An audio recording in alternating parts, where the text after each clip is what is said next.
Okay, good morning guys.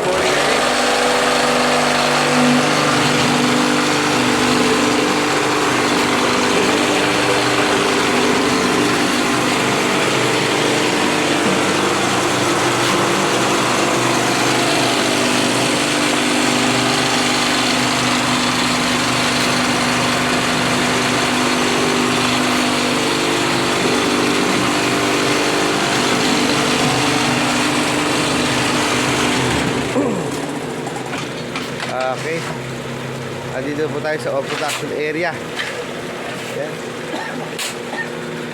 Ito lang po ang day-to-day activity ng ating mga kasama. Okay, ito na yung itong place ng mortar. Set up po namin dyan. Meron po kami dito grip agad sa with malaking container. Ayan. Yan po guys. Para maganda, systematic yung kanilang paggawa. Ayan, ganyan lang po. Ang ating aso aksaya. Ayun, shoutout. Ayun, kumakaway pa. At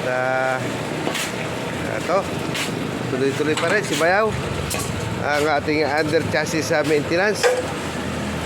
Patay ang kukubo dyan pag tinamaan ng maso. At dito naman na uli guys ang halay-hayan natin. Ito may mga finished product tayo dito, D5. Yan. At yan, medyo matigas-tigas naman guys ito. Meron na pong may-ari niyan. Yan, for delivery. Okay, hindi lang po. Ayan guys, may customer na dumating. Okay.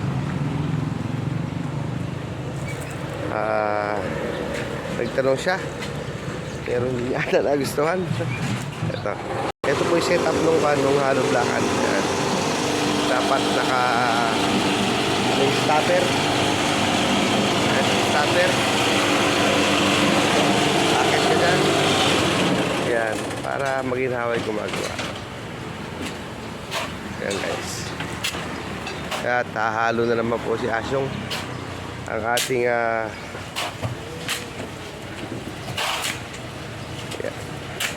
Dito po tayo po pwesto. Yan po yung setup. Dito isa halo, may panggitna, may vibrator, may taga halay-hay. Yan guys, yan po ang setup ng ating halo block. So again, mga idol, ito lang po ang day-to-day activity namin dito. Maraming salamat po for watching. Thank you. Ayan o, ay mga diwata. Ayan guys, thank you very much for watching. Let's visit our hollow blockan located at Barangay Poblacion, Purok Mulawin, Mamerto, Natividad, Bebesia. Okay. At meron din po tayo dito mga paninda. Kung kayo po ay magtatanong, meron din po mga materials. Okay guys, maraming salamat. God bless. Thank you.